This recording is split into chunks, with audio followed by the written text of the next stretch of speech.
తులారాశి వారికి ఈ 2026 సంవత్సరంలో ఏనుగు కుంభస్థలాన్ని కొట్టబోతున్నారండి. వీరికి ఇప్పటి నుండి ఈ 2026 నుండి 2034 వరకు గనుక చూసుకుంటే వీరు కుబేర్లు కాబోతున్నారు. వీరు పట్టిందల్లా బంగారం కాబోతుంది. ఎందుకంటే రుణ బాధల విషయంలో అన్ని సమస్యలు తొలగిపోతాయి. ఉద్యోగ విషయంలో ప్రమోషన్‌లొస్తాయి. అదేవిధంగా సంతాన విషయంలో ఎన్నో సంవత్సరాల నుంచి సంతానం లేని వారికి సంతానం కలుగుతుంది. వివాహాలు జరుగుతాయి. వ్యాపారాలు చేసేవారికి ఏ వ్యాపారమైనా గానియండి, రియల్ ఎస్టేటు, కన్‌స్ట్రక్షను, హోటల్స్ ఇలాంటి వ్యాపారాలు చేసేవారికి అధిక లాభాలు వస్తాయి. అదేవిధంగా విదేశీ ప్రయాణాలు చేయాలనుకునే వారికి గూడా సులభతరం అవుతుంది.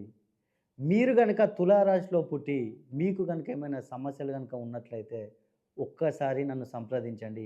మీకున్న సమస్యలు మొత్తం తీర్చేస్తాను.